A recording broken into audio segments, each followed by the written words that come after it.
Usually I don't make overnight recordings. Um, Ever since I experienced the difficulties with it, particularly when the weather is cold. And that was, I think, in 2021 when I made some longer recording. I record possibly in Hungarian language from the South Bank. However, um, this one is now an exception to the rule. Good evening. Today is 21st of January 2023, and I'm making this recording as possibly from the background it can be assumed somewhere near the riverbank of River Thames.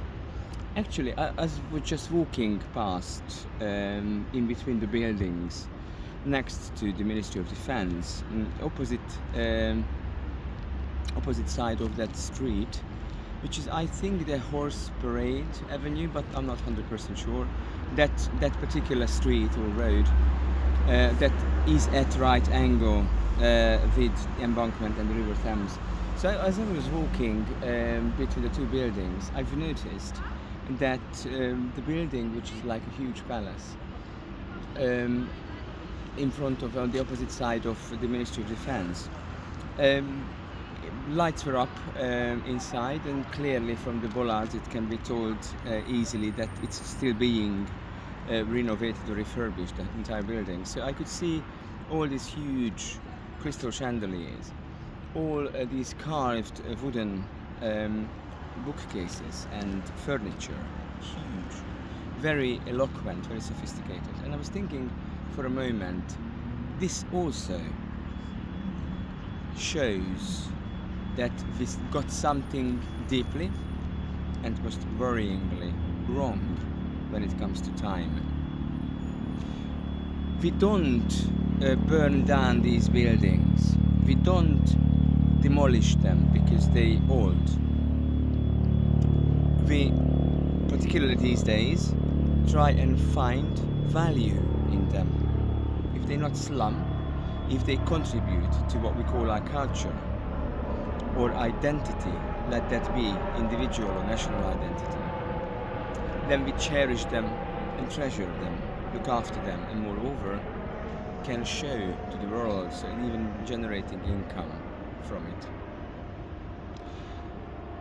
I don't think most people seem to understand what sustainability means. Sustainability means a diverse inclusion. Have to have, obviously, order, but have to have enough bandwidth, enough spectrum, enough space, or even time, or ability, not only just to be resilient, but also to adapt, because resilience means bouncing back to the state where we were before a certain thing, let that be an external or internal stressor or event, has happened. And that's not development, that's freezing time.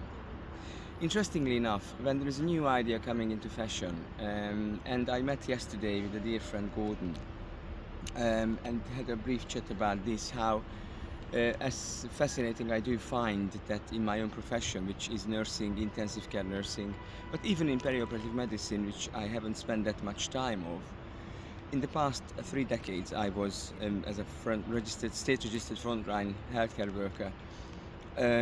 How fascinating is that to see the cycles. So same things get reinvented now and again. And once one of the matrons said to me, it was about some kind of management of sepsis or infectious disease or infection condition in intensive care, critically ill patient.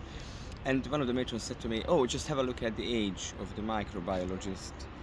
If they're young, she said below 30 by the way, then that means they haven't come across yet already. So yet and already. Together. So we seem to be chucking out the baby with the bathwater when it comes to things like how to relate to one another, how to explain things, how far we step back when we want to or need to take perspective in order to understand things in a more truthful way, even though we oftentimes cannot find out the truth or believe that we cannot find out the truth. My mistake was, with regard to this, is to step back and only just about 2000 years Christianity. But I believe shame-based order, shall we say, shame as a penalty, shame as a motivation, is quite possibly emanating from a lot more earlier of human history. Moreover, not at all certain that what we know, that evolution and development that led to the Homo sapiens, like myself, is actually the only story. What if there were other stories before us or even parallel with our early development that failed, and it would possibly be good to learn from them? And the way to learn from them is interpret everything we find, such as archaeology, and all sorts of research findings and scientific findings with a much broader mind, much more inclusively. That includes exclusion as well, by the way. And also to listen to our hearts, get to know ourselves better, be able to distinguish between the biosimilar emotions such as fear and excitement or encouragement. Because I believe our very own development and the related physiology, biology, anatomy will give a much truer answer to that. So we chuck away all these things in the past and we start from the very beginning. So started within geocentric worldview, everything's around orbiting around the planet Earth, and then we moved on to heliocentric, meant the individual had became like really the center of the universe, and then afterwards pretty much nobody. And now these days it goes between the two extremes, because a child, for survival obviously, has to and can only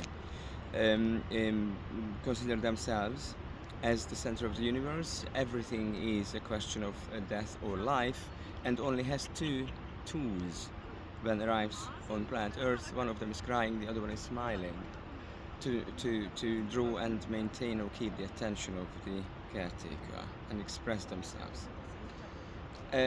Pretty much, by and large, vast majority, 99% of children do cope with that situation quite well. So I think we need to rephrase and redefine our relationship with children, particularly with ill children.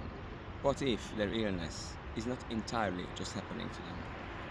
What if that theory, social theory of the weakest link, who gets ill in a family, for instance, not necessarily the weakest link, but the one who's the wisest, even though may not be able to express their wisdom by standards and words we think it sounds wise, such as science, or verbally, or in eloquent writing. So when we look at the buildings and we keep the old things, what is good, and we modernize them, so we need to modernize our thinking when it comes to time. High time to, if I may say so, because time, the most interesting feature of the universe, is the least understood. Just because we can measure it, we cannot control it. And language is related to time. Moreover, music also related to time. But about this, perhaps next time. Have a nice evening. And as you can see, even that recording is not perfect. My hands are frozen now, so is my face and facial muscles, so I should finish this. So have a nice evening, and I'm sending my greetings from Victoria Embankment in central London on 21st of January 2023. Have a good evening.